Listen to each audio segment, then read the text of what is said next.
Hey folks, it's Jared Mannanen from the website TahoeTrailGuide.com.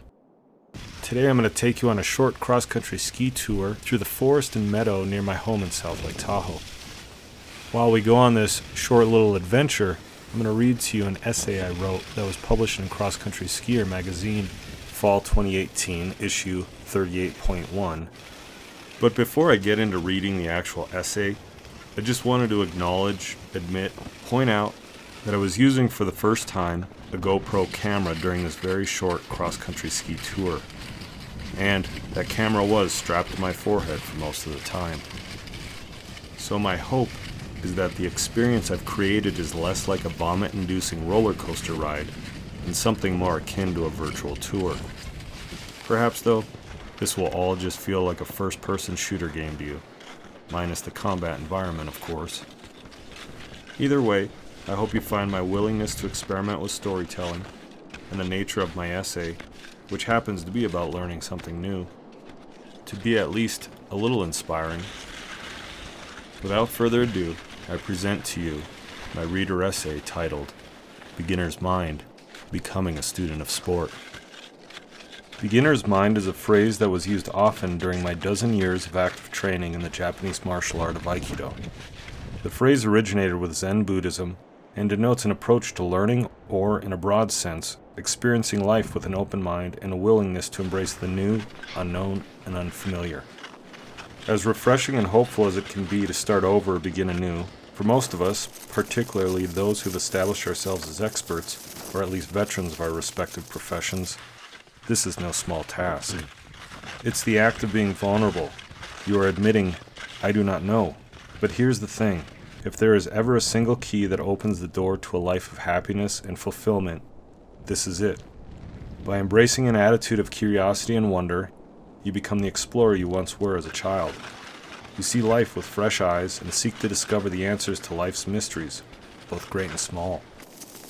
I began seasonally working at a cross-country ski center on the north side of Lake Tahoe during the winter of 2014-2015.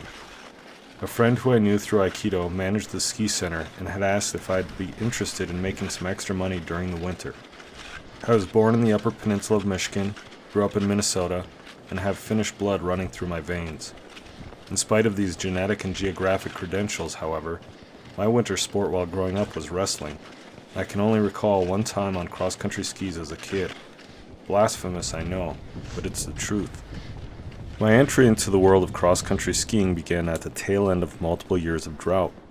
At that point in my life, I was 40 years old, and I had all but given up on participating in snow sports beyond the occasional snowshoe.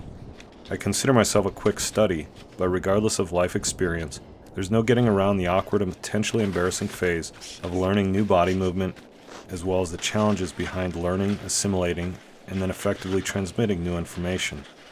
I also found myself surrounded by competitors, instructors, lifelong skiers, and even some former, current, and up-and-coming Winter Olympians. Intimidated as I was by such a deep roster of talent, I couldn't resist the urge to immerse myself in this new discipline. So even though I only skied a handful of times that season, whenever possible I enlisted the services of my coworkers, many of whom were high school racers, or an instructor who had some spare time. My most humbling and profound experience occurred on the day I tackled a whopping 5-kilometer beginner's route. In my younger days, I had run marathons, but this was something different. At about the 3rd kilometer, I had to stop to catch my breath. As I stood there, I spotted a skier performing double pole drills. The skier's technique was flawless, and the rate at which she got up to speed would impress any fan of drag racing. I realized that the skier was one of my high school coworkers, so as I made my way down the trail, I stopped to say hello. I should have just nodded or waved while skiing past her. She wasn't rude. She was simply in the zone, and it was obvious that my idle chit-chat was a distraction from her training. I quickly said goodbye and then shuffled back to the ski center. That day, the point was hammered home that willpower and athleticism would never replace proper technique, and that learning proper technique required dedication and discipline. Not surprising, that same skier is now a member of the U.S. ski team. Even though I didn't retain many of the tips I was shown during my first season, that wasn't the point. More importantly was that I experienced the enthusiasm and passion for the sport inherent with avid cross-country skiers, as well as understanding that the art is a lifelong practice, not just something you pick up in an afternoon group lesson. What can I say? Now I'm hooked. The supportive community and the level of physical fitness achieved from skiing consistently are benefits enough.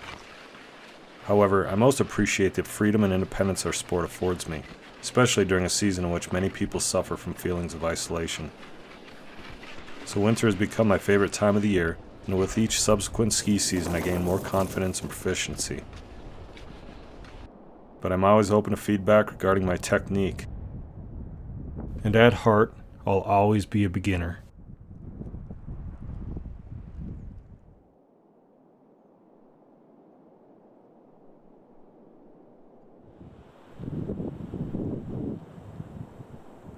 Thanks so much for watching. I appreciate you sticking around, and I hope you found the combination of the ski tour with the essay something unique and something interesting. If you liked the video, give it a thumbs up. If you have any questions or feedback, post it in the comment section below. Please subscribe to my YouTube channel, and then go and check out TahoeTrailGuide.com. Take care, folks.